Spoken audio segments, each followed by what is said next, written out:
আমি একজন dental surgeon. আমার কাছে অনেক পুরুষ রোগী আসে। দাঁতের চিকিৎসার ক্ষেত্রে সাধারণত রোগীর মুখ স্পর্শ করতে হয়।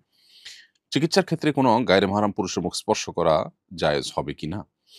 আ আপনার প্রশ্নের উত্তর হলো যে, পুরুষরা পুরুষ রোগীরা পুরুষ ডাক্তারের কাছে, মহিলা রোগীরা মহিলা চিকিৎসকের কাছে যাওয়ার চেষ্টা করবেন এবং সেই পথ যদি কোনোভাবেই খোলা না থাকে, আপনি এমন কোনো জায়গায় আছেন যে এই রোগের জন্য কোনো উম মহিলা হয়ে পুরুষ চিকিৎসক পাচ্ছেন না কিংবা পুরুষ হয়ে কোনো পুরুষ উপযুক্ত ভালো ডাক্তার পাচ্ছেন না। সেক্ষেত্রে কোনো নারীর কাছে যদি কেউ ট্রিটমেন্ট নেন সেটি জায়েজ হবে। আপনি অ্যাজ এ ডক্টর যদি কোনো পুরুষ পেশেন্ট পান তাহলে সেক্ষেত্রে অন্য পুরুষ পেশেন্টদের কাছে তাকে যাওয়ার জন্য পরামর্শ দিতে পারেন এবং সে রাস্তা আমাদের বাংলাদেশের প্রেক্ষাপটে আ অবশ্যই সুগম এবং অনেক বেশি খোলা আছে। একজন নারী হিসেবে আপনি নারী এবং শিশুদের চিকিৎসা করবেন। আমি জানি এতে হয়তো কিছুটা পেশেন্ট আপনার কমে যাবে এবং এটা আপনার জন্য একটু স্ট্রাগল এর হবে, একটু চ্যালেঞ্জিং হবে। কিন্তু এই চ্যালেঞ্জটাই তো দিনের খাতিরে আমাদেরকে নিতে হবে। আমরা যদি একটা সুস্থ সুন্দর সমাজ গড়তে চাই তাহলে সেক্ষেত্রে সে সমাজের মধ্যে এই পশ্চিমা সংস্কৃতির যে প্রভাব, যেটার ফলশ্রুতিতে আমরা আমাদের দিনের দিক থেকে ক্ষতিগ্রস্ত হচ্ছি, সাংস্কৃতিক দিক থেকে ক্ষতিগ্রস্ত হচ্ছি, সে থেকে বাঁচবার জন্য আমাদের প্রত্যেককে যার, যার জায়গা থেকে সংগ্রাম করতে হবে।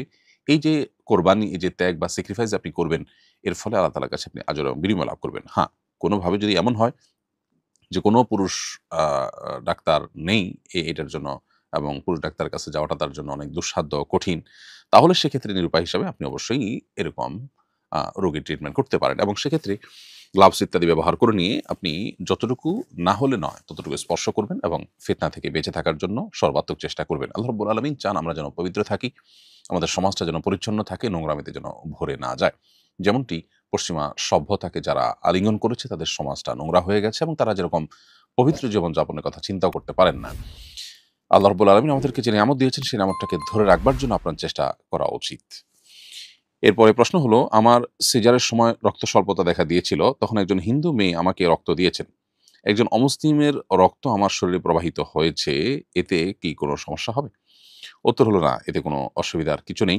আ রক্ত মুসলিম হোক কিংবা অমুসলিম তাতে আ কোনো বিশেষ পার্থক্য নেই।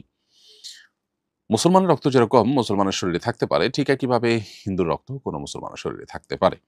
এটাতে শরিয়ার কোনো বিধান লঙ্ঘন হচ্ছে না, বিধায় এটা নিয়ে আপনার কোনো হেজিটেশন থাকার কোনো কারণ নেই। এরপরে প্রশ্ন হলো, বছর ঘুরে যখন আমার ছেলের জন্মদিন আসে, প্রতি বছরই জন্মদিনে তার সুস্থতা ও সুন্দর ভবিষ্যৎ কামনা করে মসজিদে মাদ্রাসায় কিছু টাকা আমি দান করে থাকি। এবার এক কলিগ বলল এটা বিদআত। এর মাধ্যমে তোমার ছেলের উপকার নয় বরঞ্চ আরো অপকার হবে। সঠিক বিষয়টা জানতে চাই।